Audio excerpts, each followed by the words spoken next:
Thank you for joining us for this episode of Comply on the Fly with M3 and Karen B. Comply on the Fly is your trusted weekly resource for reliable insight and quick answers on common employee benefits compliance questions. Please note, this podcast and the contents herein do not constitute legal advice. Seek the advice of counsel for any employee benefits compliance-related guidance or strategy. Hello, everyone. I'm Karen B. And the Comply on the Fly topic for today is Section 105H, non-discrimination testing. Specifically, who does it apply to and what is it? First, it is important to know that 105H non-discrimination requirements apply to self-funded health plans, self-funded medical, including HRAs and FSAs, and self-funded dental. So, if you are fully insured and do not have any self-funded plans, these non-discrimination requirements would not apply.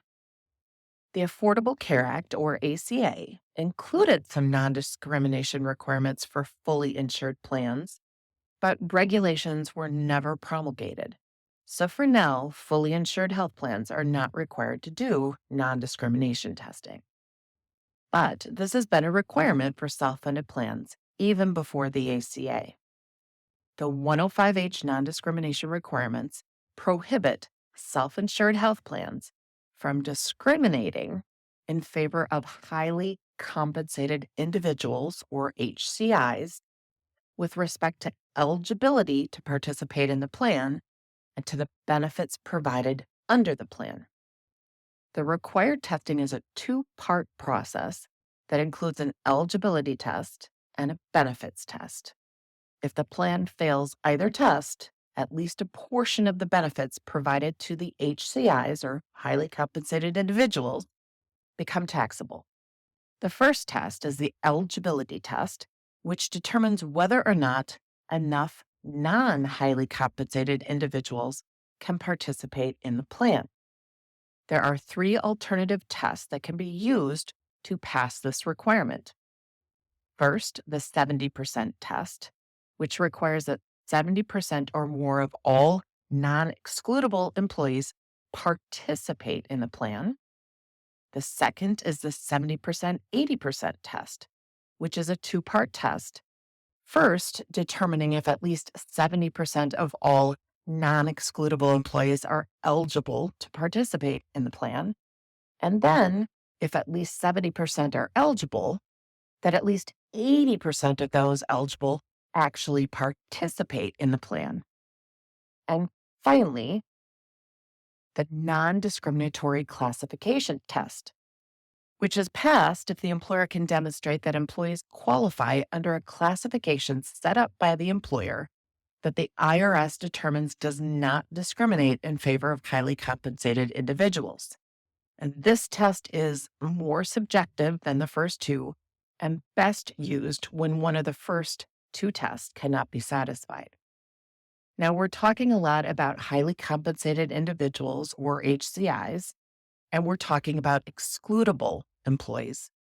So what are HCIs, or highly compensated individuals? They are one of the 5 highest paid officers, a shareholder who directly or indirectly owns more than 10% of the value of the employer's stock, and the top 25% paid employees.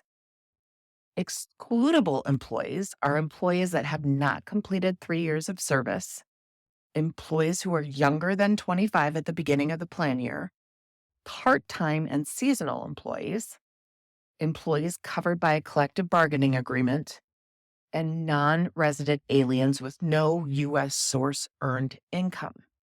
That list of excludable employees does not need to be included in the calculation. Moving on to the second test, which is the benefits test. This test determines whether the plan discriminates in favor of highly compensated individuals based on plan design. In essence, the plan cannot discriminate on the face of the plan and in operation of the plan.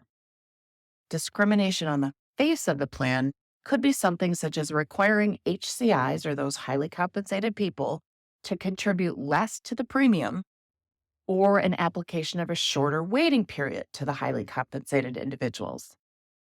Discrimination in operation could be providing a certain benefit to be used by a highly compensated individual and then ceasing to provide such benefit once that highly compensated individual stops using the benefit.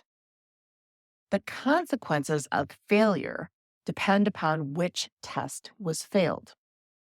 Only highly compensated individuals will be impacted by the failure. Essentially, highly compensated individuals will have the value of excess reimbursements assessed as taxable income. Please note that if you have a self-funded plan or plans and treat highly compensated individuals and non-highly compensated individuals the same, the risk of failure would be minimal. Testing should be completed annually in case of an IRS audit. Coordination with your tax professional would be a good idea. And that is your Comply on the Fly topic for today. Thanks for tuning in. What's on your mind? If you have a pressing compliance question, send it to askherein@m3ins.com. We'll do our best to cover it in an upcoming episode. You can now follow and subscribe to Comply on the Fly on Spotify and iTunes. Make sure to tune in next week and encourage others to join us.